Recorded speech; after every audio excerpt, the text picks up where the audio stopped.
From New York, you are listening to Extra Time, driven by Continental from the AT&T 5G Virtual Studios. I am Andrew Wiebe with my partners in soccer, David Goss, Charlie Davies. It's a beautiful Thursday. I mean, depending where you are, I guess some places it could be miserable, but here it is beautiful, and we have so much to talk about, guys. How you feeling? You recovered from last night? 13 games? Try as you may. You cannot consume all of them. Well, it's really convenient when then there's a 4 a.m. USA women's medal match, just to throw it on top. So Yeah, I just just run it didn't go straight to through. sleep. Yeah. Caffeine, run So it this is back. perfect. This is like the last few shows. This is my live late night edition of ETR, and then I'll go to sleep after I mean, this. technically, you haven't been drinking, but technically, given your lack of sleep, we could say that perhaps you're, Brown liquor special. yeah, it might be a little, a little bit Okay. intoxicated in that sense. Charlie, how you I'm feeling, good. man? I feel good. You feeling great? Yeah, I'm feeling great. No issues here. Not as good though as if there was a statue of you outside a stadium somewhere. Also true. I don't know, maybe Boston College. Do you think you're at that level? Hammerby? Revs? Union? Do you think in your future, Quinn House? Just throwing it out there. There you go. That's that inside knowledge for you people Yes. out there. Go look it up. Or think about it like this. Atlanta United looking for a head coach. Charles Davies becomes the head coach, wins 2 MLS Cups in 2 years. Arthur Blank's got a giant eagle out front, and he puts a little statue of Charlie as if the eagle is dropping. Falcon. Wait, Don't you mean said dropping from his mouth. I mean, well, no, usually birds drop from a different part of the body. No. Because the bird carries the prey back to the in nest. the talon. Gotcha. They captured Charlie, and Charlie's in there, stanky legging. Yeah, this is a very professional. No, that's what it is. A stanky leg statue outside Azteca. That's what it is. There's the statue, Charlie. I feel like if we had won that match, then for sure. But I hope that I get a statue when it's all said and done for having a profound impact in the community. Oh, I thought he was gonna pull the dad move and be like, outside my home where I raised my sons. And I was like, oh, dude, even I'm not that cringeworthy, Charlie. All right, this has been a very poor way of transitioning, and we have a big show here. Jeremy Abobasi reportedly got traded. Transfer deadline today for some is today. We have midweek MLS again, 13 games. Daniel Shalwey's MVP case is rising. We're going to look ahead of the weekend. We got the mailbag. It's a big show. We're talking statues because the LA Galaxy are going to build a legend statue. Legend, capital L, capital D. You know the hashtag, you know the bit. Landon Donovan outside of theirs. David Beckham's already out there, right? So we've done this in the past, but I want to give you guys the power of the chisel and of the pocketbook. You get to decide in this imaginary reality that I've concocted where the next statue in MLS goes and who it's of. Dave, where are you building the statue? Who gets their face in bronze or stone or whatever material you decide? Can I say a second Landon Donovan trophy What? outside of He is the GOAT. He is the reason this league is still standing. He's the reason that we've had 5 stadiums you gotta open go somewhere over the else. last year. You gotta go somewhere I'm not allowed else. to do it? No, you gotta go somewhere else. So I've got 2 options. Am I allowed to say 2? You just throw them out there. Stop asking for permission and just Shalrie Joseph in New England. Obviously, I've said many times. Behind Landon in that era, I think it was the second best player in the league. And then the other would be Eddie Pope at DC United. You don't think Marco? You don't think Jaime Moreno at DC? It would be Eddie Jaime Pope probably would be a good Jaime one. would get it. I was a center back, so I grew up an Eddie Pope fan. I thought I felt he was the world-class U.S. player at the time that could go toe-to-toe with anyone in the world when healthy, which unfortunately was the other part of it. Obviously, Claudio and John O'Brien were in that list as well when healthy again. Jaime Moreno's probably a better one. But I would still say for building the first dynasty, for being the core of it, for being the backbone of it, and I think MLS, the ability to jump off from those early DC teams of having the sold-out RFK stadiums, from competing in already international competition, all those things, DC stood alone early on for building this league. And so then you look at that club, and unfortunately, there are like 5 names you could put in there, as we did. So maybe I just build a whole back line and just go with that. I like the Eddie Pope, MLS Cup winning header moment. You've got the ball coming off his head, a little action shot, that's a little motion. in a still frame. Charlie, where's your statue going, man? So since you've already listed DC and Jaime Moreno, That was Wiebe-esque on DC, by the way. The whole he was damn like, squad from let's go a decade got Echeverry, listed. Jaime, Eddie Pope. All So right. you gotta say Tony Sane's in there as well, and John Listen, Harkes, and Ben Olsen. A statue's a pretty permanent thing. Yeah. So you gotta like really make sure it's the right one. All right. Yeah. Well, I'm gonna go new franchise, new club from what we've talked about. Because LA, I would argue Robbie Keane deserves one, and having it be, the roll in like this. Mm-hmm.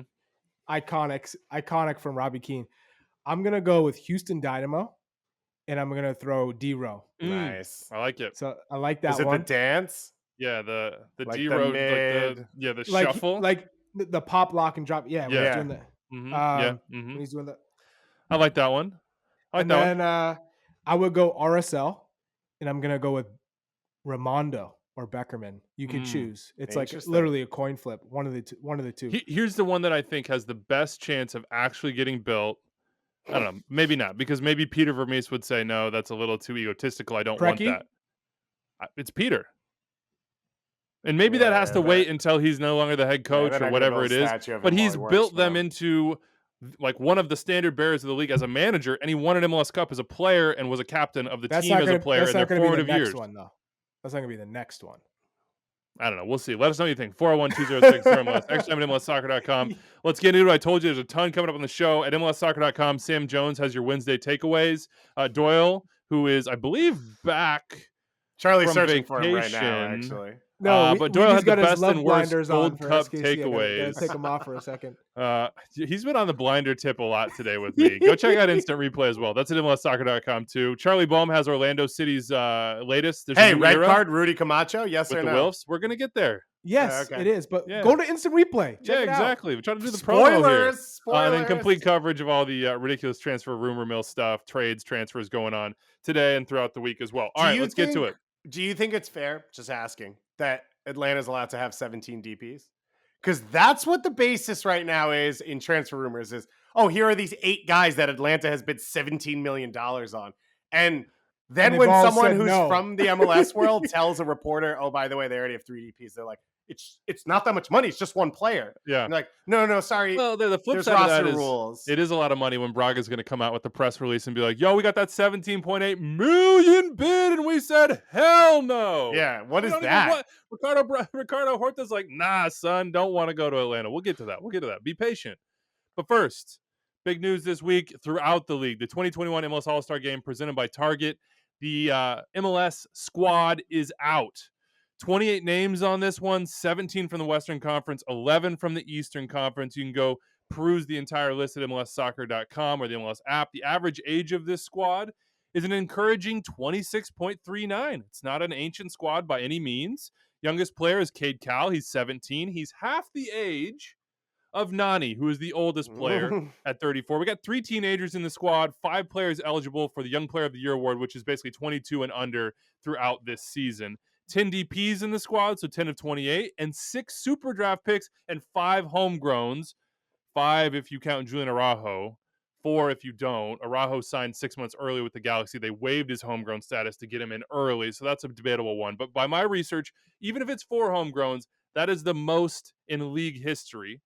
15 clubs represented here. 12 clubs are not. We'll get to that in the snubs. And they're led by the Seattle Sounders, who have 6 players in this, 5 via the voting process. LAFC and New England each have 4 players. The Galaxy and Orlando City are sending 2 each, and then there's a bunch of singles through the rest of the way. Dave, should we list the names? Should we trust people that they're going to go look for the names? List the names. We're not listing 28 names. Okay. What do you Everyone can go out there and look at it. And my first reaction to this when I scrolled through it was, I knew the names that would be there. You knew Vela was going to be there. You knew Nani was going to be there. You knew a bunch of these Seattle guys were going to be there. There was like 4 or 5 names that I think have played really well this year that deserve to be there that I was worried about. And I thought pretty much all of them made the roster. So I feel like this is a really strong team. It's going to be a lot of fun to watch. There's a ton of attacking talent. There's some stud defenders. This is a roster, as you just laid it out, that's indicative of the way this league is built. right? Look at the best teams, and it's a super draft pick next to a homegrown, in front of a DP, behind a TAM player, next to an MLS veteran. Like, that's how you build a good MLS team. That's how this is built as well. And then I think that there was a good balance in the voting, that you got guys like Damir Kreilach, who 100% deserves to be here. Yes. And yet for the last 2 months, I've questioned if he would make it, just because of who's watching the games. How are they going to go about their voting? And so I felt that was like a coach's pick. Just want to throw that. Damir was a coach's pick. So Bob Bradley got that one right. However it works out, I think outside of a few names that we'll go through, I think the guys who deserve to be there are there. The two commissioners' picks from Don Garber. Tajon Buchanan. Hey-oh, I love that one. And then Cade Cowell was also his pick as well. So, Charlie, what do you think of this roster? What do you think of the team that's going to take on Liga MX? Are you getting excited? Are you at the point of anticipation? Are you still sort of like sitting back and saying, okay, well, give me like a week or two out and then I'll get into it? Or are you already there? Yeah. No, I'm excited. I think when I look at the roster, they got it right. I think this is one of probably, I'm willing to say this is the first time in I think MLS history that this wasn't just loaded with superstars. That people it's a good mix of superstars who are doing it and players who earned the All-Star ballot. And I love that, because this is a team now that can go out and really show that this is a clear reflection of players who earned the All-Star nomination and are going to go out there and perform as a group to showcase the talent of the league. I love Ricardo Pepi being in this team. Yes. That's fun for all of us. Just 18 years old. Julian Araujo is the other teenager. There's three teenagers, Cal, Pepi, and Araujo. And then Sands and Buchanan and Diego Rossi sort of bring up that U23 group. Let's get into your... Wait, can I just say the other thing that I didn't know that I loved about the All-Star game is when each team tells their players that they made the All-Star team. Yeah. And I don't know if you saw all these videos across social media. Daniel Shalhoub, they pretended they were doing a video series about the academy. At this point, though, yeah, it was good. But at this point, though, you got to have your head on your shoulders, Daniel Shalhoub. Like, we're right in the zone of All-Star announcements. Like, yeah, I guess he's not thinking about that. He's a good old guy just doing the media obligations for Sporting Kansas City. I mean, Daniel Shalhoub in that Audi, he does a lot of videos, I think. So he's probably pretty consistent. The Cade Cowell one was cool to see him get announced in front of the group and Matias Almeida's speech and all that type of stuff. So that part's pretty cool about this whole thing. I didn't know that was a thing that happened. So now I'm really excited for next year when I find out who made the All-Star teams. Before we get to Charlie's starting 11, which he's put a ton of thought into and is better than the one that I put in my column, I'll just go ahead and admit that right now. They had a lot of questions from people just sort of saying, hey, wait a minute. You know, when this announced yesterday, why are there 6 Seattle Sounders in the squad? I might actually turn that around and say why there are 4 from LAFC when I think probably 2 are we know the reason why truly deserving. Well, their coach is the one that's making the coaches picks, and there's no travel for them, so that makes sense. But I just want to help people understand a little bit better the context around 6 Seattle Sounders, especially when there are 12 teams, and we'll go through all those teams and list snubs for them, that don't have a representative in this game to pay attention to. You have to remember that voting ended at 11:59 p.m. Pacific time on July 21st. On July 21st, just 3 days before that, was the first loss of the season for the Sounders. You will remember in this show repeatedly us praising them, ad nauseum. Oh, how great of a franchise is this? Wow, everybody's playing out of their minds without best 11 players, et cetera, et cetera, et cetera. That was their first loss of the season 3 days before voting ended. So the majority of the vote, which 5 of their 6 players got in through, and Christian Roldan was the coach's pick, and I would find it hard to argue against Christian Roldan's inclusion, came via the vote, which, by the way, fans, media, and players, so it's not just Sounders fans out there stuffing the ballot. They were the story of the league. They were the soccer story of the league. That July 21st night, 5 hours before voting ended, the Revs took over the Shield lead by blowing out Inter Miami. So you understand why then 5 guys got in via the vote. And you can't look around and say, well, this isn't fair, this isn't right. It's just the way the vote went. The players, the media, the fans had their say. They said, and I think that opinion really at that time reflected it, that the Sounders are overwhelmingly deserving and should have those players in. The 5 that got in via the vote, by the way, you have Nuhu, who hasn't played in a while. That one you could say maybe is questionable. It looks more questionable now, especially since the Sounders have lost a couple games and tied now against Dallas in the midweek. Alex Roldan, still think that's a good shout. Christian, he got in via Bob Bradley. That's a good one. Yaimar, João Paulo, both of them should be there. Raul Ruidiaz is the Golden Boot leader. He should be there as well. So now you understand why the Sounders have 6. We will get to the snubs otherwise. Charlie, give me your 11. You're Bob Bradley. You don't have any limitations as far Nope. as fitness, form, head coaches calling you up and saying, yo, if you could just give my guy like 15 minutes max, that would be dope. Walk me through your 11. I'm playing a 3-5-2. Matt Turner in goal. I think enough said. I don't even have to speak on Matt Turner. Then you have James Sands playing the left center back position, Miles Robinson, and Yaimar. And I think that's a solid back three considering the form of James Sands and Miles Robinson and Yaimar to that extent. Then outside wingbacks, Kai Wagner playing on the left from Philadelphia Union. I think he has been well deserving of this All-Star nomination. And then Julian Araujo, who has really come on strong playing the right wing back position. Your two sitting midfielders, Atuesta, LAFC, coach's pick, but I think in this system will thrive with alongside João Paulo from Seattle Sounders, and then attacking in front of them in that 10 position, Carlos Gil, who is by far the MVP leading candidate right now. And then two strikers in front of him, Raul Ruidiaz and Carlos Vela. That is my starting 11 for this All-Star Let's game. go line by line here, and we'll get to snubs at the goalkeeper spot. But I think we can agree on Turner, Dave. We're good there, yeah? You feel fine with that? Yeah. How do you like the three-man back line? Because I actually love this, because I think it's perfect for a game like this where it's really, you assume it's gonna be a little gappy, and you're mostly gonna say to your attacking players, like, go try to do something special. This is an exhibition. It's fun. It should be fun. You should go enjoy this. Don't sit there and worry constantly about like who's over your back shoulder, how you have to make a recovery run, how you have to be defensive before you are attacking. Yeah.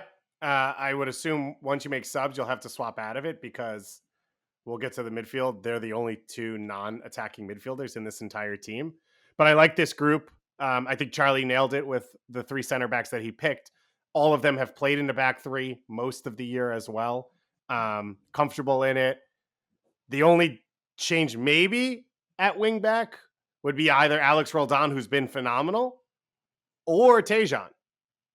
Because everyone wants to see those guys on the field, and that's a spot to put him in because I don't know where you put him in otherwise in this midfield and the front line. But Julian Araujo has been phenomenal as well and deserves to start. Yep, I like it. Midfield looking good to me. João Paulo, to me, the defensive midfielder of the year so far. Atuesta, both those guys can create as well as destroy a little bit and get on the ball and possess. Carlos Gil, though, Charlie, there are some rumblings out of your neck of the woods that Carlos has got an injury. He's going to be out for a couple weeks. And if he's out for a couple weeks, today's August 5th, the game's August 25th. Mm-hmm. That could mean that he is not around, which would be an absolute shame given the quality that he has and the season that he has had. Did not see him midweek, was not in the team. Who would you replace Carlos Gil with from this All-Star roster if you had to push in a new attacking midfielder? Lucas Zelarayan is who I would play there. 6 goals, 2 assists. He's played in 16 games this year with 14 starts, 3 goals and 2 assists in his last 6 matches. That's the player who's going in there. And then you there's arguments that you could say, oh, Emmanuel Reynoso, but 2 goals and 5 assists and 14 starts and 1189 minutes this season. I think Zelarayan, he gets the nod. Would you not pull Carlos Vela deeper and start Chicharito, who you have not mentioned a single time yet, and we are like 10 minutes into this segment? I wouldn't because he hasn't played. Who? Chicharito. Yeah, but Carlos Gil's injured and you started him. Well, so how are you going to start Chicharito right now? Well, it's in 20 okay, days. Charlie. In this scenario, Chicharito comes back. We know he's almost back. He's on the brink of being back. That's what Greg Vanny says. He gets into a rhythm in the next 3 weeks, and then he's freaking Chicharito, and this is the All-Star game against Liga MX, and that's literally what we all want to see. Also, so then play Chicharito and Carlos Vela, the two Mexican internationals together. And also, if that's what you want, go ahead and take it. You're also stiffing Nani, who, by the way, when I did my initial ballot, I didn't have Nani, which is a mea culpa on my part, but we're also stiffing Nani, and that goes to the depth of this 28-man roster. Like in MLS now, and you said it exactly right, Dave. This is the way MLS teams are constructed. You're pulling from a lot of different pots. But the nice thing now is that all those pots have all-star level quality, unquestioned all-star level, where it's not just like, was that a gift? The only guy on this roster that I look at and think, well, there might be a couple, that maybe their performance don't exactly match up. Jesus Murillo might be one of those. I think there are a lot of center backs, and we'll get to those in snubs that you can put in over them. Mm-hmm. And I understand why Cade Cowell is here. He is one of the stories of the year. He is this bright, shining light for San Jose, for U.S. and North American youth development. But on just straight up numbers, maybe not. So I would actually throw Zelarayan and Reynoso in there as well, because I think they are obvious picks because of who they are. Like, Zelarayan was not going to miss an All-Star game this year. If he played 30 minutes this season, he probably would have been voted into the All-Star game because of what he did to close out last year, as well as in CCL to start the year. And he has saved Columbus, but that doesn't mean he has been as good as some of the other players in those positions. And I think Charlie made the point of why he deserves it over Reynoso. Hence, you put Reynoso in that category as well. Christian Roldan obviously made it as the pick. I think he got a little bit snubbed on this. Like, he's been phenomenal. I think Georgi Mihailovic as well probably deserves a shout at that number 10 position. He's been huge for Montreal, putting in the bulk of the minutes. But a lot of this in my head is thrown off as well because you've seen so many guys away for international that deserve to be this. Like, the momentum behind some other guys, maybe even like a Busio, kind of has been lost over the last 5 weeks. Yeah, I think that's fair. All right, let's get into our biggest snub. You mentioned some out there. I didn't hear any of the biggest ones from any of us, and I'll start us off. There are only 2 goalkeepers on the roster, 2.5 if you count Alex Roldan, who actually has better expected goals prevented as a goalkeeper than a lot of starting MLS keepers, which is kind of incredible, given he played 5 minutes and kept out what was expected to be half a goal. But my snub is at the goalkeeper position. It is Brad Stuver. I know that they gave up 2 last night to Houston. But on the underlying numbers and the eye test this year, Brad Stuver has been absolutely incredible. I think it should have been him and Matt Turner. I understand why Pedro Gaese of Orlando City made it in there. He is a big name. He makes spectacular saves, and he has a huge profile. And look, maybe this has not been his best year because he's been sort of in and out with international duty and otherwise. But I would have gone Brad Stuver there. And I actually saw Nick Raimondo tweeting as well after Stuver got snubbed. Hey, we're seeing your great play, man. Believe me, those of us that are watching see this. So Stuver is my snub. Charlie, who's your snub? Hani Mukhtar is my snub. Nashville this season have surprised me, and last night especially. They rotated the team completely, and we're still able to go to Gillette Stadium on the road and come away with a point. And Hani Mukhtar, I think, has really, I think, take his game to the next level. I think he's understood how to have success in Major League Soccer, but the tendencies of his teammate. I think he's slowed the game down for himself, so it doesn't feel like he's out of sorts. He has 13 starts, 4 goals, 3 assists in the last 6 matches. And for me, that's probably one of the snubs. And that's probably where the timing of the vote, etc., hurts him as well. But I just want Nashville fans to hit rewind or that little back 15 button a couple times here. Charlie Davies, what did he say? Nashville has surprised you this year. Hani Mukhtar he's coming to his own. Attacking wise, I don't know if you said it, but maybe you should have, that their attack is one of the best in Major League Soccer and in the Eastern Conference. So there are 3 tenets to a legitimate All-Star or MVP candidacy. 1 is availability. You have to play a ton of minutes. 2 is having a team that's fairly successful. And 3 is playing well against the Revs so that Charlie leads your campaign. Bam. That's the 3. You do those 3 things. But he didn't even start. He didn't even start. So that's why I've watched Nashville closely this year, and I do give them a ton of credit because, Gary Smith, we all know it's always been a defend first approach. We're not going to concede. We're going to make it super difficult for teams to play against us. But they've evolved, and they had to, because you can only have 10 guys in your box defending and parking the bus for so long. So I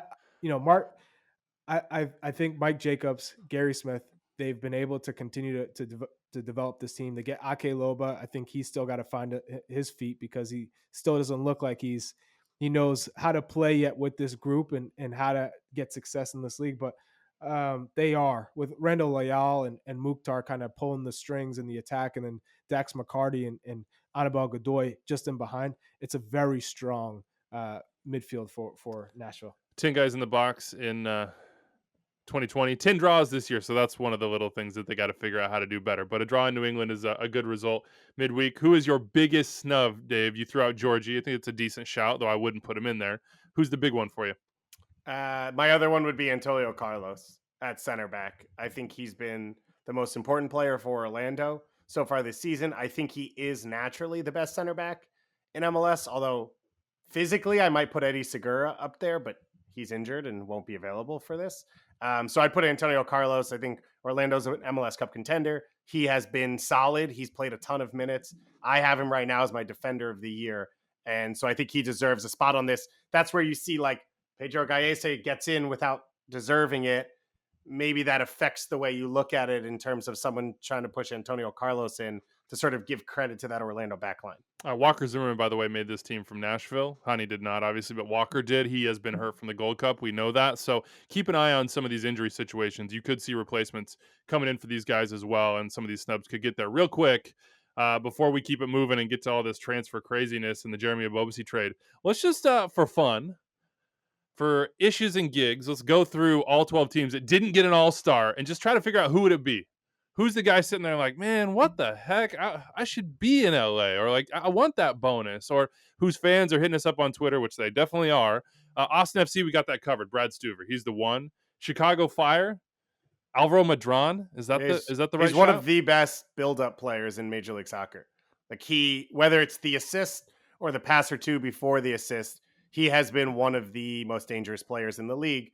Obviously, the rest of the midfield has been a mess most of the season. Charlie, wade into FC Cincinnati. Who you got? Jeff Cameron. No. Bro, I don't even know. It wouldn't be. It wouldn't be. Jeff Cameron. I don't know if I'm with it, man. And on that note, Extra Time Radio was ended. I don't think they've won since he got there. I would choose Lucho Acosta or Alvaro Barrial. I don't think they have one. They have 2 shutouts. It's the last 2 games. Home against DC. Okay, fine, that's decent. And away against the Red Bulls. It's okay, but they have no wins. Is that on the defenders? I just told you they have no shutouts. No, wait. Wiebe, hang on. Charlie's point is correct in which you asked him to pick a All-Star on FC Cincinnati. That's fair. So he could not choose someone from another team. So it's not totally his fault they did not win. But I think it's Lucho Acosta. Probably. Yeah, that's fair. Colorado Rapids. This was one of my biggest snubs, and I just said the whole team. Because you have the 4th best team, maybe 3rd if you go on points per game in the Western Conference. They don't have an All-Star. Who would it be, though? Because it's a team that, team is the star sort of team. I threw out Kellen Acosta just because there's a complete dearth of I'm an attacking mid, and I like to play the final ball and get into the box players on this team. Is there anybody else? I mean, Austin Trusty could be in the center back conversation. I don't think he's got enough shine. I do not think so. I don't understand that. He's played like left back half the time. How would he be in there? I think Cole Bassett, since he's come into the starting lineup, slow start to the season, has been phenomenal. And the other one would be Mikey Barrios. Rosenberry has played every minute. So Keegs is like an example of the Rapids, which is he's a solid right back. Mm-hmm. He wouldn't be out of place in this team.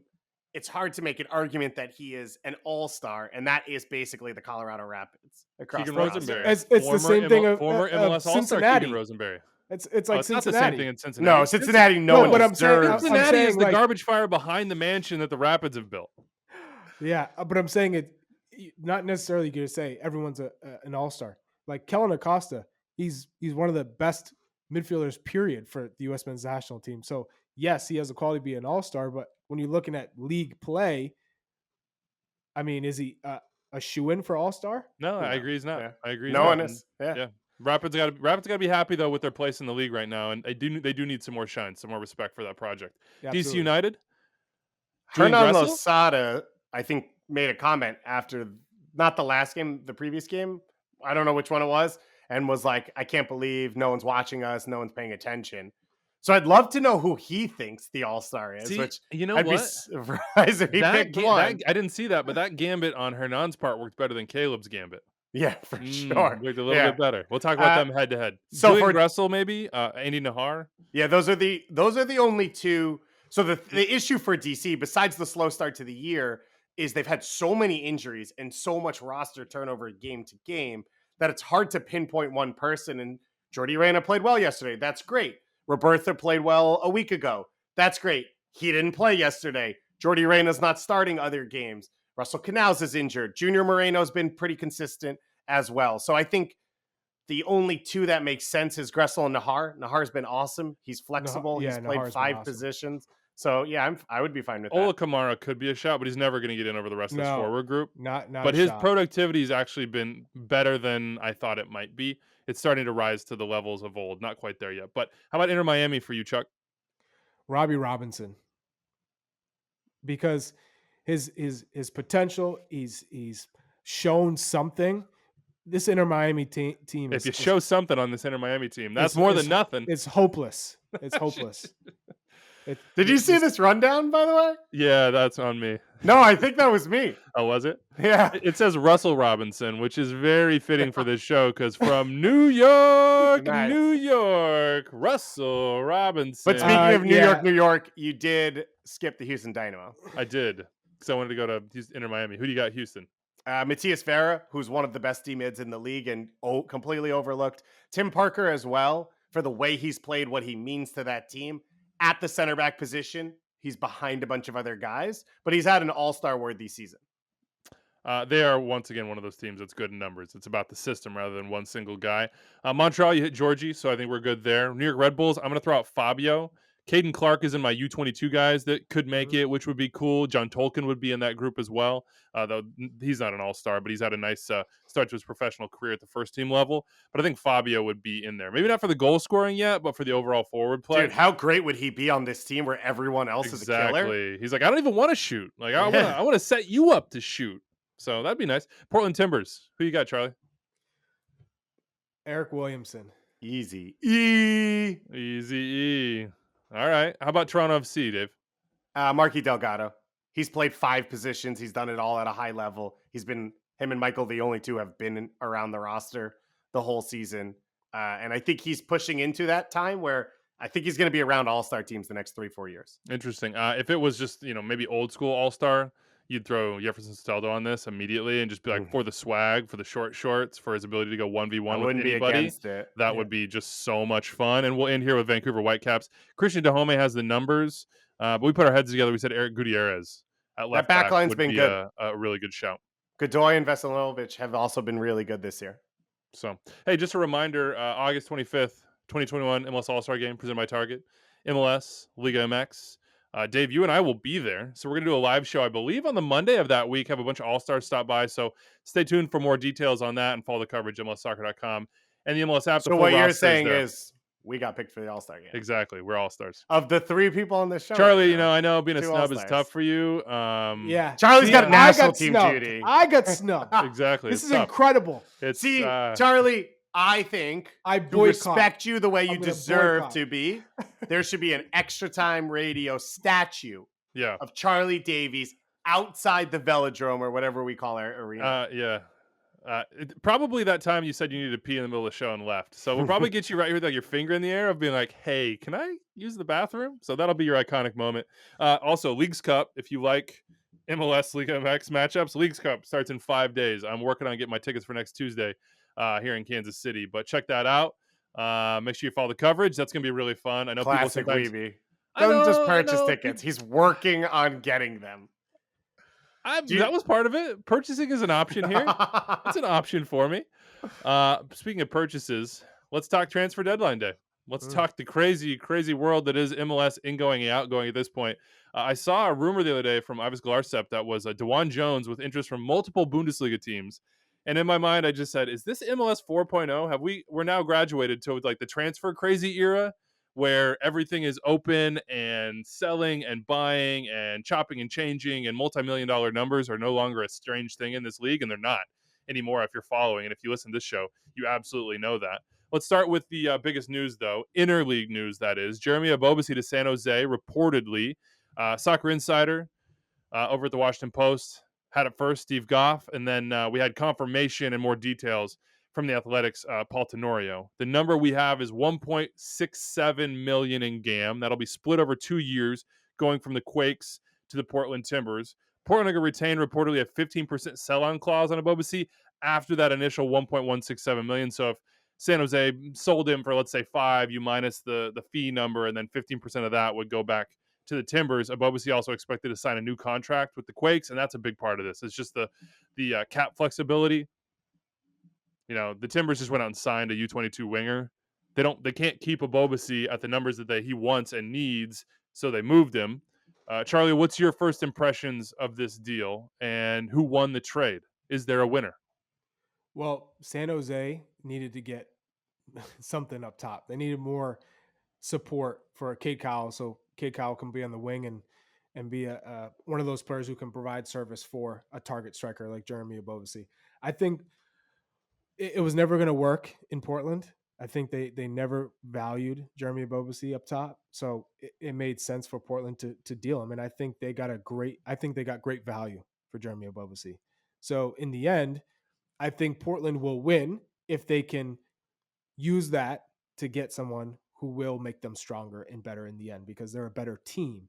I think San Jose, they acquired a player in a position that they need. They're not going to go out and spend a ton of money to get a designated player as a striker.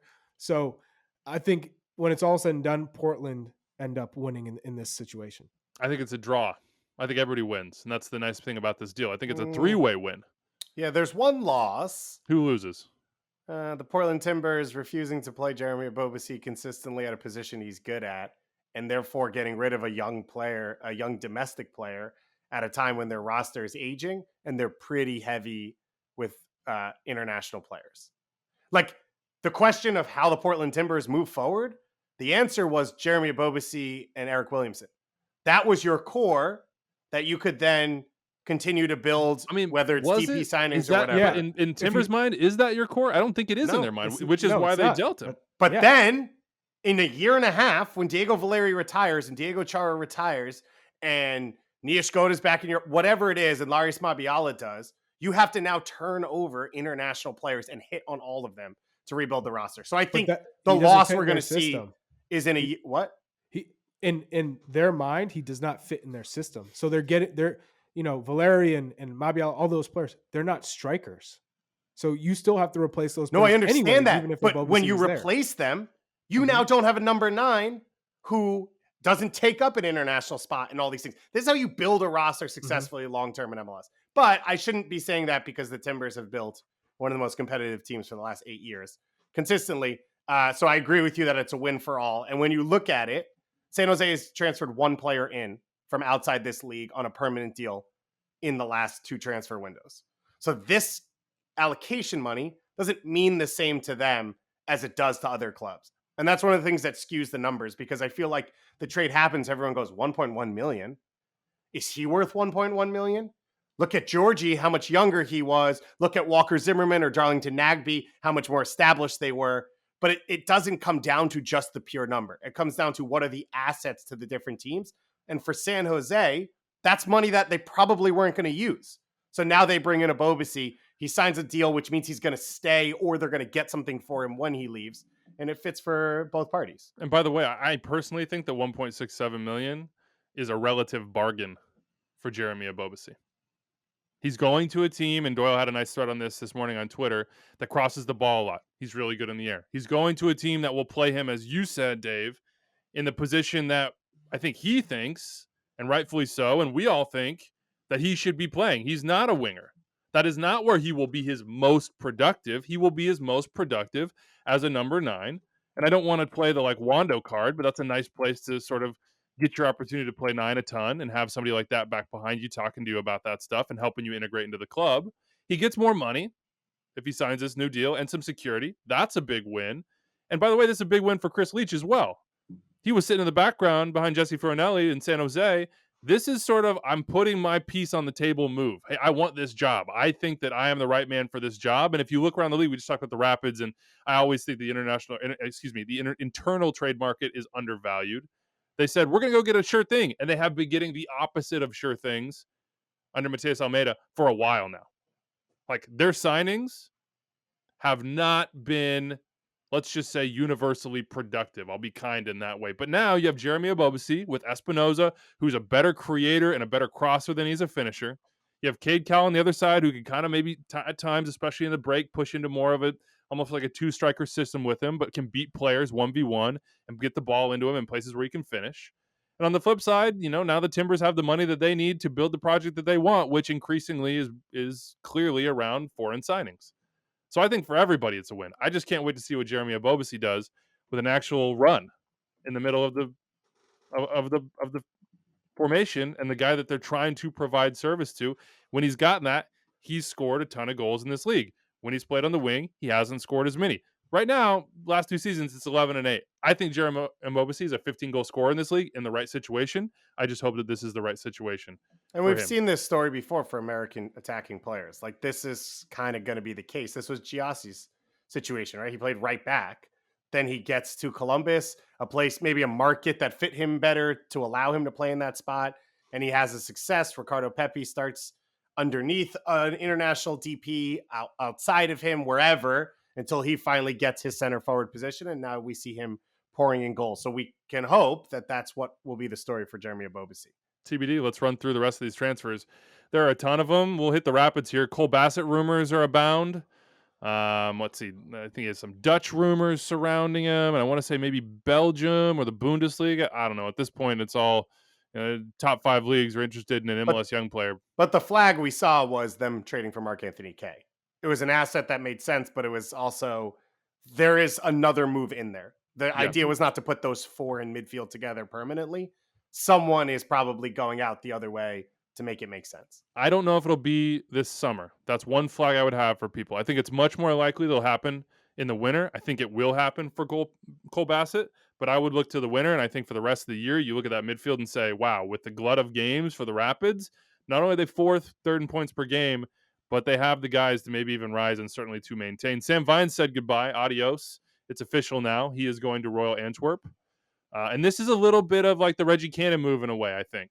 The number isn't going to wow you. It's a little more than 2 million, I think.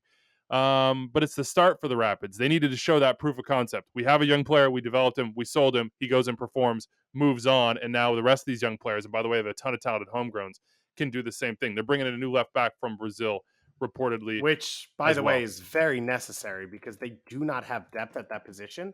It's the one issue with the sale. Trusty's played okay out there. We've created a narrative that everyone has that Kellen Acosta can play fullback. That's false. I think we should stop saying that. Like, that shouldn't even be part of that national team conversation. He was bad there at left back to start the year. In the Gold Cup, didn't he play right back against Martinique and give up the penalty? That was like the only 10 minutes he played at fullback. So that's not his position. That's not a spot that he's going to fill in. So they've either played 5 in the back with Galvan at wing back, or they played Austin Trusty out there. So it's big that they're making a move for an actual left back. Hey, Charlie, DeJuan Jones, what do you think of these Ivis rumors? I love it. And the thing is that gets me is DeJuan Jones is not a natural left back. That he's playing out of position, and he's done it so well that teams think he's a left back. They're going to go out there and try and purchase DeJuan because he's excelled. And he's a player that has won the desire, the athletic ability, but he's learned the position so well. He's trained so hard that he can deliver well-timed crosses with his left peg, which he could not do when he joined. His first touch is so much more consistent. It's one now that you can say, okay, this player can take the ball and play in tight spaces as a left wing back and get into the attack. So now we've seen across world football, wing backs are being used. A lot of teams are using a 3-5-2 system, even a 3-4-3, whatever. You need a player who can defend, but also get in the attack and contribute. DeJuan Jones is that player. I think long-term, right back is probably his best spot. If not, it's an attacking right winger, but he's done so well. I think Bruce Arena, I give a ton of credit to him and his staff to continue to see him develop in that spot and own it. And now you can't take him out. You can't envision him not starting in that left back spot for the New England Revolution. Sporting KC moves could be coming here, and it looks like Tom Bogert, if you just go follow him on Twitter right now, at Tom Bogert, he's just reporting rapidly. Like every 4 minutes, there's something new. According to sources for Tom, Sporting KC is closing in on signing Italian midfielder Jose Mari. He's currently a free agent. He'd played at AC Milan, Parma, Empoli, etc. He'd been with Talleres in Argentina recently. He's 25 years old. There's also rumors around Kansas City around a left back, right back little combination there. Jetro Williams, he was at Newcastle on loan last year. I think he's at Eintracht permanently. That's where his contract is. He has 22 caps with the Netherlands. That would be a good signing for them as they look to elevate. And then Mari makes sense because it looks like, and you ask Reggie Cannon, he says it's done. Gianluca Busio going to Venezia as well. So also Tyler Freeman loaned to the 2 Bundesliga out of Kansas City, which is interesting. Played a lot for the second team in USL Championship, but hasn't really featured much for that first team. We're going to get an opportunity overseas.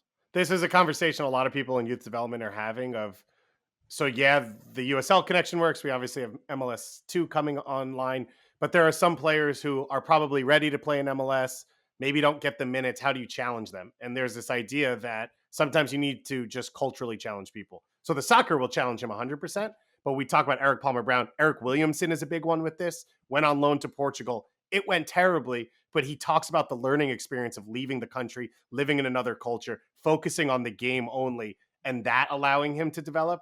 And so this is a big conversation a lot of people are having of, we've seen RSL do it, and now Seattle falling rank with the Austrian second and third division, of like, how do you get guys this cultural experience that you used to get a lot of times going to college that now some players aren't going to get?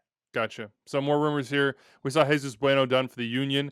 Philly says Bogart, Mateus Davo from Corinthians is going to be done today ahead of the transfer deadline as well. They're also working on this Jamiro Montero stuff, but that doesn't have to be finalized today because it just has to be the where he's going. The transfer window has to be opening, and that would be in Europe. That'd be the end of August for him as well. There's so many here. Dynamo signed a Panamanian 22-year-old central midfielder who was awesome for the Panamanian national team. Yeah. This is a legit signing. Carrasquillo can play in this league. Carrasquilla. It's an epic name. Let me just give it to you. Adalberto Coco Carrasquilla. I mean, it is a legendary name. Carrasquilla. And I'm missing 2 names because there's 2 names in here that he doesn't add, that like the Dynamo didn't add, but are on his wiki. He's got a lot of names. But he was in Spain too, yeah. And I thought he was a guy that MLS had missed on, where it was like when people ask who in the Gold Cup will come, I thought he was already over there, wouldn't come back. So this is a really good move for Houston. Sounders. Nicholas Benazet is saying he's going to the Sounders from Colorado. That makes sense. He wasn't playing. And also rumors out of Brazil, Grêmio winger Leo Chu to Seattle. I don't know about that one. We'll have to wait and see on that. That would seem to be a U22 signing given his market value. Sebastian Lletget reportedly has interest from 2 Liga MX clubs and 2 from the Middle East. Maybe Sebastian Lletget wants a little bit of coin because his is up at the end of 23, his contract. So he's saying, I'm pretty good. I'm heading into a World Cup cycle where I'm probably going to be in this team. You know, maybe if they make the World Cup, he plays well in the Middle East. That's a good way to follow it over to that. That's interesting. Other side, Christian Orengo is with LAFC, so that deal is done. He's been in training for a couple of days. Bob Bradley says he's going to be a big part for them. Hopefully, a really big part because they're struggling right now, but the defense is more of the issue on their side. And we'll end with Atlanta United before getting to midweek MLS. Charlie, how would you feel if you made an offer for a player? Let's say you just put $17.8 million on the table, and then the club came back with a written rejection in the public sphere, as Braga did for Ricardo Horta. And now Thiago Almada apparently is going to be a winner move, according to Felipe Cardenas. And now they're also linked with Ferreira from Grêmio for like $9 million. What the heck is going on in Atlanta? Well, they have 3 designated players on their roster currently, so they couldn't make any additions now. Well, they could. They would just have to buy down Franco. Which would be a logical thing to do considering his performance. To say the least. But, I mean, I think overall the club is in shambles. I'd be willing to say that. Even though you have Joseph Martinez, and you can clearly see he's frustrated, and it's easy to see why, because you go from winning in the pinnacle and being this top goal scorer who's competing every match and you're competing for championships to now you really don't have anything to compete for. You're competing for pride because they don't have a quality team. They don't have, I think a group that believes in each other. Rob Valentino, I give a ton of credit to him because now they look like at least they have fun. They're enjoying playing games. They look like they're more apt to create chances now with Rob Valentino leading them. And it's a hard situation to come into. So I give him a ton of credit because they look better since he's taken over. Marcelino Moreno looks better as a central player as well. Charlie sounds like someone who's comfortable and ready to maybe accept this role as head coach of the well, I mean, we'll have to see what the Falcon drops. Yeah. We'll just have to see. Yeah. We'll have to Hey, check all the my orifices. man Matt Ryan's across the hall, so Oh, maybe. Wow. Hey, Matty Ice, Eagles! give me a Wow. Look call. at you just name dropping. Like, hey, Maddie. Oh, But Yeah. God, speaking of coaches and names, also I think rumor from Sam, obviously not a report, duh. that Gonzalo Pineda, they reached out to Oh, yeah. Seattle about interviewing Gonzalo Pineda, which makes sense in every way. We've talked about they need some MLS know-how in some part of the coaching staff group, whether it's the head guy or an assistant that they didn't have under Gabriel Heinze and Frank de Boer. He's obviously had success in this league, bilingual, a pretty big figure among Latin American football that I think he would carry that level of weight. The reports that I heard out of DC were that the interview process didn't go that well for him. So it'll be interesting to see if it goes better here. I'm curious to know, do you believe that they're in shambles as well right now, Atlanta United, considering where they were and what they were? How are we defining shambles? I'm trying to think around that word because this is the way my brain. Shambles is you're not going in the right direction. You have no idea where you're going. There's I think it's the you have no idea part. It's not that you're not because you can be going in the wrong direction, but you have a coherent plan and bing bang boom. But there's no plan. It doesn't feel like Atlanta. Yeah. So the only thing I would say about shambles is, to me, that sounds it's unfixable for a while, and I don't think it's unfixable because mainly their statue, their spending, what they're willing to do, as well as the players have some quality. Like the roster isn't completely void of quality. It's just hasn't been put together in any way that makes sense, and they probably shouldn't all be on the same team. But I don't think that. Wouldn't that be shambles? But I would say if I was a coach coming in, if you told me that I could have the influence that I want and lead the direction that I want, I wouldn't say that there's nothing for me to work with, right? No, that doesn't mean you're in shambles if you have nothing to work with. You have no quality. I'm saying they have no plan. He's saying that the coach that comes in is going to have they're to. Lost. Right now, they're lost. Yeah. As far as like sort of the window to window transfer strategy, because Barco should be gone. And look, there's also parts of this where the pandemic has hurt everybody, and certainly it has in that case as well. But some of that succession planning and team transitioning from MLS Cup into the next era, which still won trophies and then on, it just sort of seems like that all broke down. So I'm with Charlie here. I don't know if it's shambles, but it is definitely scattered. It feels pretty scattered right now, as do these transfer rumors. MLSsoccer.com, the MLS app, and Tom Bogert on Twitter. Those are the places that you get it, as well as all the guys at The Athletic. Jeff Carlisle. There's a ton of people doing great work in this space, and we're just happy they're doing it so we can talk about it on the show. Let's hit midweek MLS. There were 13 games. I put it on Twitter. Hit me with your questions, your comments, your takes, whatever it might be, so we can sort of narrow this down. Let's start with Atlanta. Comeback draw against Montreal in Montreal at Stade Saputo. But I want to ask you, you threw it out there earlier, Dave, or did you, Charlie? No, I did. Rudy. Is this a red card for you on Joseph Martinez? It's definitely a red card, I think, for the hand on the neck from Victor Wanyama. Replay. I want his opinion, Charlie. Okay. Oh, you want mine? Yeah. Yeah. Would you have sent off Joseph? So I don't think it's for the physical contact. I think it's for starting an altercation. He didn't start it. He didn't. No, I promise you. Go watch it back. Victor Wanyama goes over the goalkeeper, steps and turns, and elbows. He elbows him. He starts it. Then he gets in his face. He's bullying him. He's taking his his personal space away, and Joseph's just protecting himself, man. I don't see a headbutt. I don't see any contact with the neck or face. Clearly, we have two Atlanta United supporters on the show now. Yes, thank you. I didn't realize there was 5 stripes Joseph everywhere. Martinez, those love blinders are stuck. He can't get them off. The father, Orlando. It's a red card. The father. And I love how you and Parkhurst are jumping to his defense. And yes, he's the league's leading goal scorer, and he's like this all-time great. No, but that's the thought behind Joseph Martinez. I would do this for anybody. I would do this for Ethan Zubak. It's a red card. You cannot retaliate, and the hand shove is not like a push. It's a violent shove, and the left hand is by the neck face area. By letter of the law, you are sent off. So I think the crew did a great job of getting it right. We've been arguing about this all morning. I assume so. Yeah, we have been. All right, Michael Bartlemay wants to know, how concerned should Austin be about the boneheaded mistakes that led to 2 goals? Now, they did win their first Copa de Tejas match at home against the Dynamo. So that's a huge positive for Austin and for Josh Wolf. And they got FC Dallas coming up at the weekend, which we'll talk about in just a second. What'd you think of this performance, Dave, from Austin? It was huge for them just to get some goals, to get a little bit of flow for Pochettino to get involved.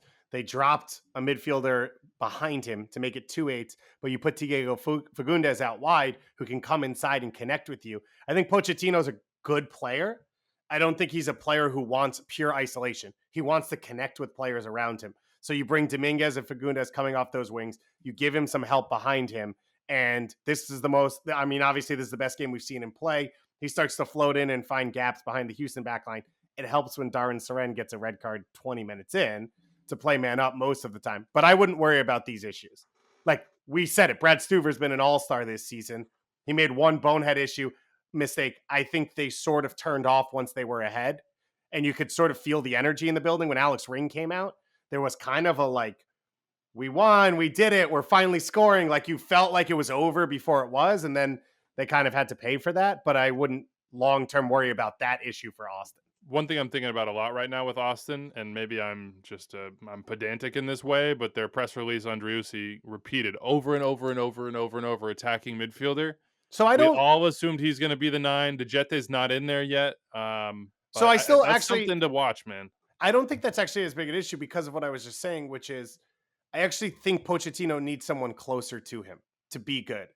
And if Driussi's that guy who's a difference maker from that 10 position, Pochettino created the own goal from a run from deep and then scored the second goal from a run from deep. They could create chances, and then you've got a 22 center forward who's carrying the load there where you don't need to be the guy we thought you did because now you've got 2 studs behind you in midfield and Cecilio Dominguez is back playing on the wing. So I felt the same way as you. And then in watching this game and thinking about it, I actually don't think it's as big of an alarm bell if he does play in that role with the way this team can be set up. Okay. All right. I like that. Hey, the Carles heel injury, we got to talk about that again. And we'll do so through the lens of Sporting Kansas City. 200th win for Peter Vermees. Congratulations to him. Just saying, statue could be a good time. But Chad from SKC hit us up after this blowout win in LA, Bank of California Stadium. LAFC will put them under the microscope in a second and said Daniel Shalhoub is the MLS MVP through this point of the season. Get Stop at me, it. please. He's got 15 non-PK goals and assists this year. If Carles Gil is out for a long-term period of time, who has the biggest opportunity and could Daniel Shalhoub work his way into your good graces, Charlie? Because his finish, he's assisting, he's finishing, he's doing it all. He is the best player for top 3 team in the league. And when Alan Polito gets back, and he scored last night, he's going to be even better. I love the arguments. I think wow. Just dismiss them. Just first line. I love your parentheses crappy arguments. Like no, because you can't argue where SKC are right now in the table, right? They're top of the Western Conference. They've jumped Seattle for the time being. But I think the only player right now who I think could jump Carlos Gil is Rui Diaz if he goes on another scoring tear. I don't think Shalhoub would have to do this for the rest of the season. Carlos Gil out for the rest of the season for him to jump Carlos Gil. That's the distance that Carlos Gil has created between him and a player like Daniel Shalhoub. You think so? 10 goals, 5 assists. 10 goals, 5 assists. When you look at what Carlos Gil has done with created chances and assists. If Carlos is out and Sporting Kansas City, let's say, ends the season, no Supporters Shield or second, and Daniel Shalhoub goes, let's just say 18-10.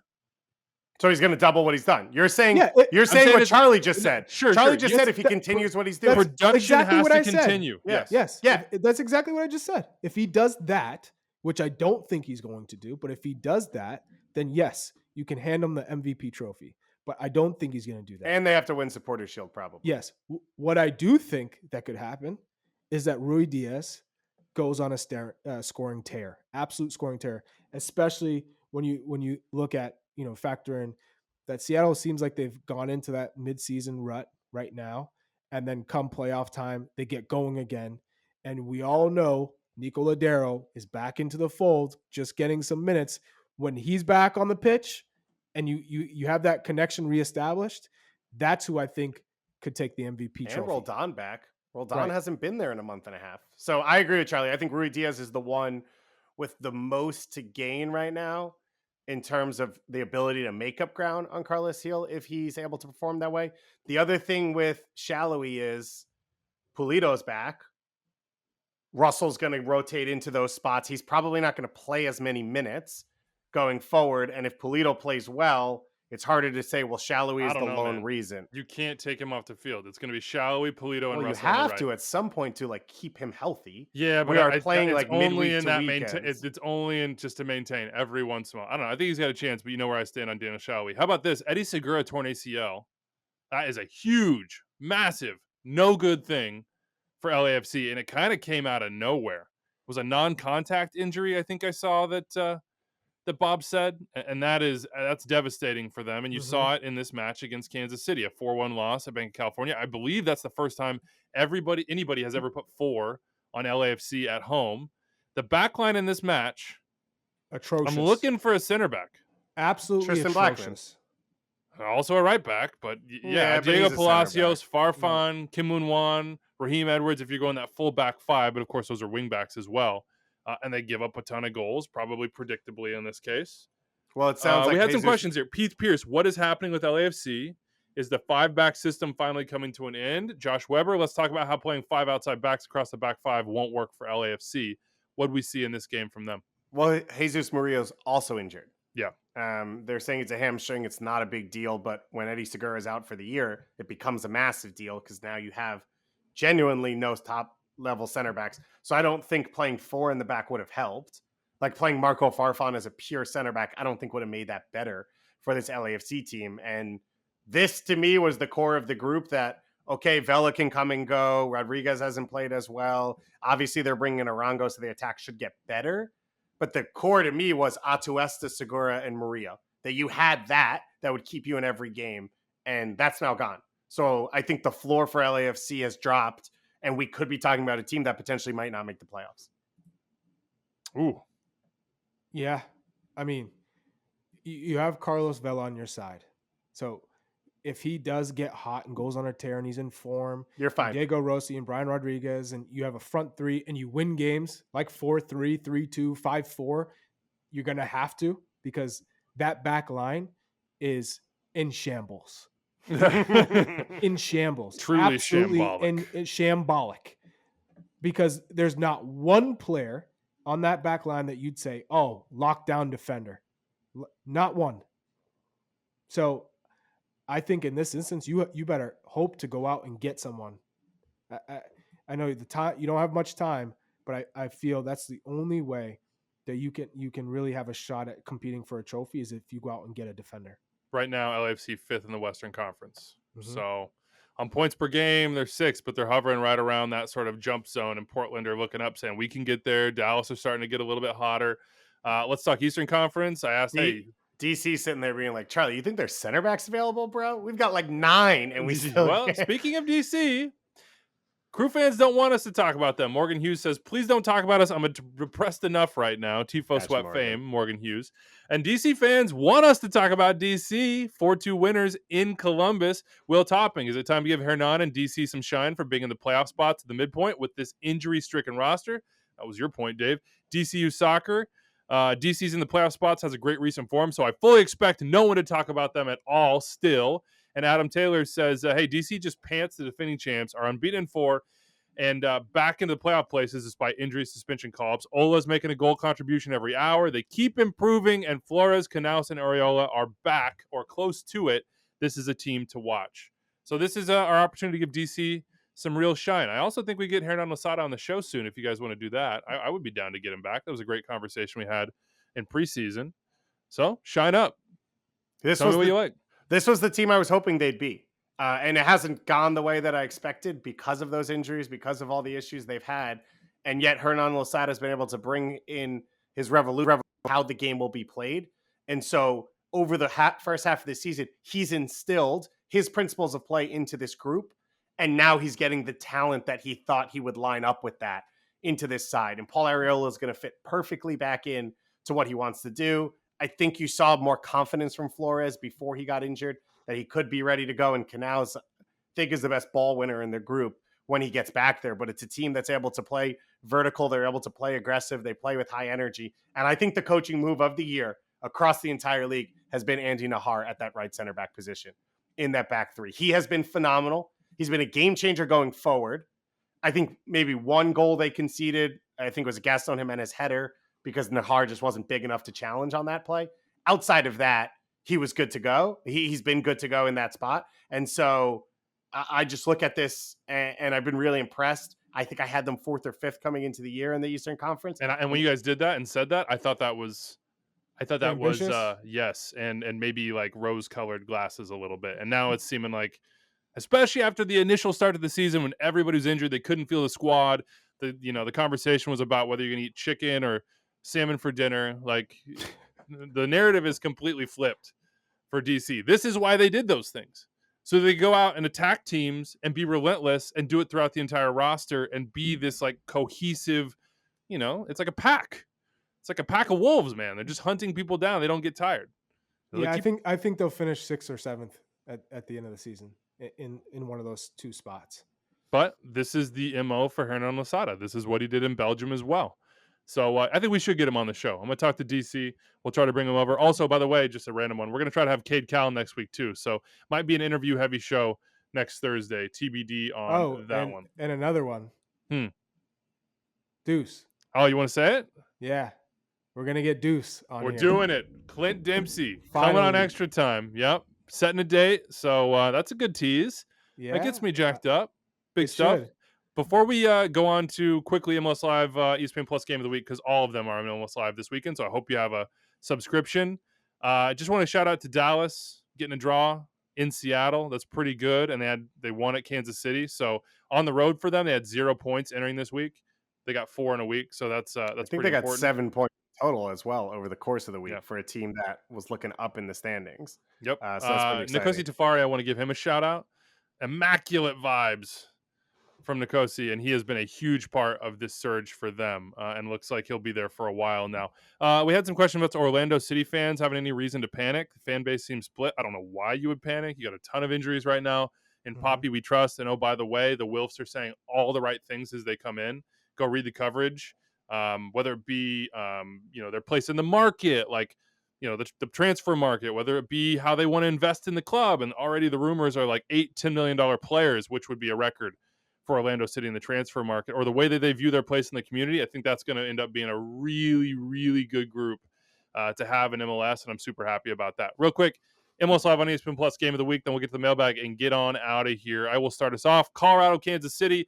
We've done a lot of talking about, or I have done a lot of talking, I should say. I went on a rant on the Power Ranking show on Tuesday, 11 a.m. Eastern on Twitter Spaces. You can also watch the top 10 on YouTube about this project and the way they've approached it differently. They've valued the internal train market. They've valued MLS experience. They've used their allocation money in that way as opposed on TAM players.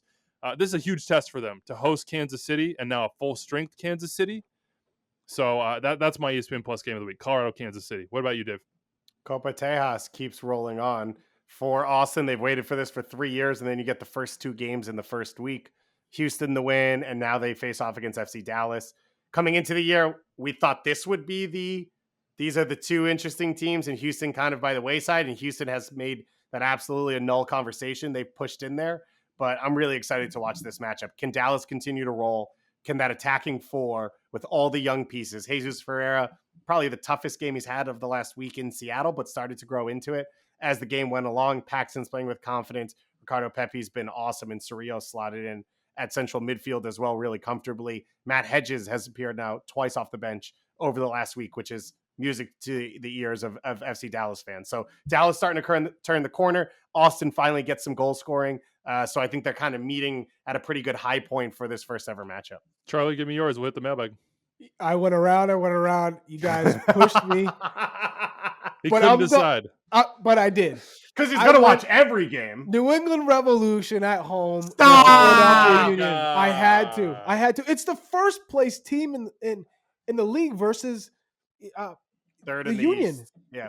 First in the East versus third in the East. Like, yeah. You can't avoid that. I guess one of us should picked it so that Charlie. Yeah, you should have. Take it off your plate. You should have, because Colorado was the easy pick. Oh, wow. Yeah, wow. that was the easy pick. Wow. So I'm Easy going to say in go hindsight there, Charlie. the Union traveling to New England.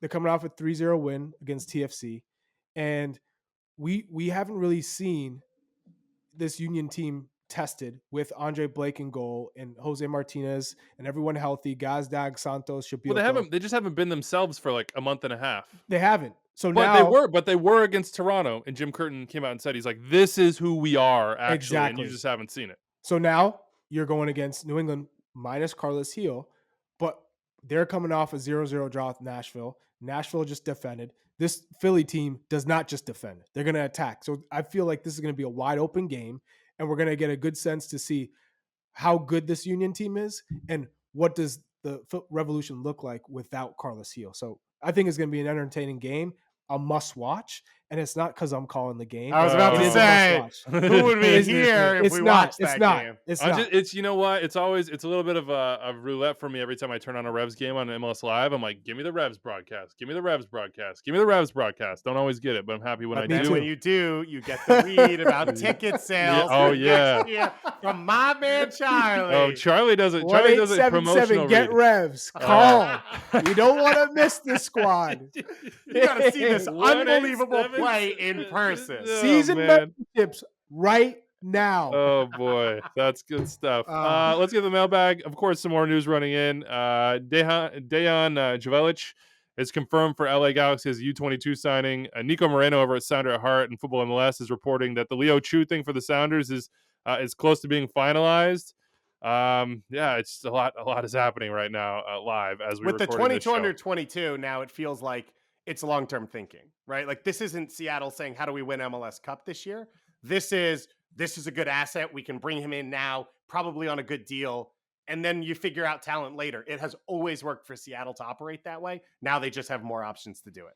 All right, let's get into the mailbag. 401-206-0MLS. Extra time at MLSsoccer.com. It's been a fun show. Let's put a bow on it, Dave. Pick the best of the best. So Sean basically has a question which he's asking, do we already know the front runners for Supporter Shield? So he asks, do we think all the Supporter Shield's contenders or the team you think will win it is already at 30 points through 17 games? That's SKC, Seattle, Galaxy, Revs, Orlando.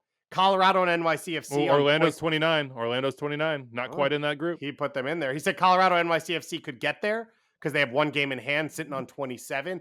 And if you think that the Shield winner is in that group, do you think the Shield winner will make MLS Cup this year for the first time in, I don't even know, I guess since Toronto in 2017? Yeah, I think that would be right.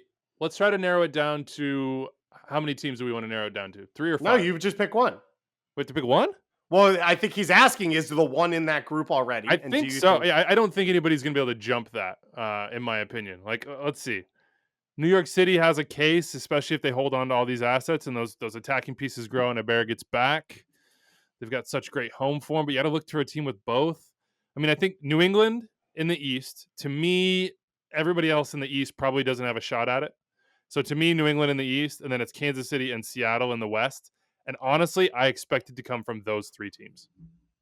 Okay. Would you put any other team in? Who would be the outside team that you would push in outside those 3? I mean, that's not some groundbreaking answer from me. Those are the 3 obvious choices. Yeah, I think the 2 outside teams would be Minnesota. Is this they were Minnesota? They're at 23 points. They have to make up so much. I got to pick an outside team. Yeah, well, I'm saying that you could pick it in that group, just outside the top 3 I gave. God. Yeah. Yeah, I don't actually think, but I think that the teams that are going to win it are in that group. Okay. Charlie, do you have any? Did Charlie outside the freeze on us? top 3? Outside the top 3, Charlie. That feels like a no. Yeah, that feels like a no. No. All right. No. Keep it going. Nick says, is Raphael Wicki coaching not to lose? When Chicago, a team desperate for points, is at home playing a 5-man backline in the 70th minute and trying to draw fouls in the defensive third, it feels like he's coaching not to lose. Yes. And I want my coaches to coach to win. Yes, he's coaching not to lose because they have to defend first because they're too vulnerable in the attack. So I think a number of coaches go through this process where you say, let's lock it down first, get our defensive principles squared away, and then we can move forward with each step and try and progress because they don't have some creative goal scorer who you can look to attack first and have kind of your offense lead, and by example, by scoring goals and winning balls off the counter press and trying to, have a high line and focus on, trying to defend higher up the field. Chicago Fire do not have that. They don't have that. So you have to drop deep, defend first, and then look to, play off the counter. Maybe there's set pieces and build confidence that way. All right, let's finish up with Puneet Gayal from LA, who says, longtime listener, armchair analyst, cult follower, which I didn't know was a thing. Doyle has his own cult? He does have a cult. I mean, that's not surprising. Do they all wear like the page boy hat? You know what I mean? They wear look like it's all like Payne Stewart. Yeah. Their code is they meow at each other so that they know what's going on. Oh, okay. They all have cat. For sure, they all have cats. Yeah. He says, we've seen video clips and heard about big man whisperer Hakeem Olajuwon tutoring more recent NBA stars like LeBron James, Dwight Howard, Amari Stoudemire. Everyone went to go work with Olajuwon for it was the 3 dream years. Yeah. Given what we saw of Daryl Dike's deficiency in big man buildup and link-up play, does such a big man whisperer exist in soccer that we can send Dike to, or maybe a defensive holding mid whisperer that Gianluca Busio could spend a summer with? All right, who's the Hakeem for Daryl, Charlie? And no, you can't say yourself. No, I would be a great mentor for a player like Daryl Dike. But if I had to go out and pick someone, it'd be Eddie Johnson. I know he's got a lab in Orlando. He's down there too. Get him in the lab. Down there. I mean, it just makes perfect sense because in his day, Eddie Johnson could scare any center back in the league. On his day, he had the pace, he had timing in the box, he could score goals, and it was due to his runs and his hold up play and his understanding of where to be at the right time when a winger has the ball, or how to set up other runs by doing a dummy run, basically just to get the idea in a defender's head that, hey, he's going to make this run. Oh, I know he's going to make this run this time, and then you peel off the back shoulder. Eddie Johnson was a special player, and he doesn't get a lot of credit when you talk about strikers in American soccer history, because he was one of the players that I looked up to. And so I think for Daryl Dike, that would be one striker I would look to have a conversation. And the lab is down there. Speaking of Luca has been in the lab. That's Michael Bradley's son. So we covered that one there. Yep. Eddie training him up as well. Love to see this next generation vibing with the older generations as well and picking up that knowledge. All right, let's get out of here. I'm going to finish with this one from Alex, and I'm just going to read the first 2 lines of this email because they're absurd. Last week I emailed about the lack of New England respect. What are you talking about? Charlie Davies is on this show once a week. We talk about the Revs all the time. Carles Heel, etc. He's complained about having to listen for 53 minutes before we spent 3 minutes discussing the Revs' gutsy performance over the weekend. Go talk to all the other clubs in the league, man. Everybody complains about this, and their case is way better than any case for the Revs this season. We probably put 10 minutes on their names just in this show. So, yeah. Anyways. I mean, go literally talk to Cincinnati right now, Chicago, Vancouver, TFC, Miami, Dallas, Vancouver. You guys could just name all 27 teams. It feels like that's what's happening. Literally. Outside of Seattle. But literally, they have no love. No. They get no love. That's true. As is tradition, we've ended with a list. That's it for us. We will see you on Monday, everybody. Hit us with your mail, 401-2060-MLS, extratime@MLSsoccer.com, at Extra Time on Twitter. We're out of here. Enjoy your weekend.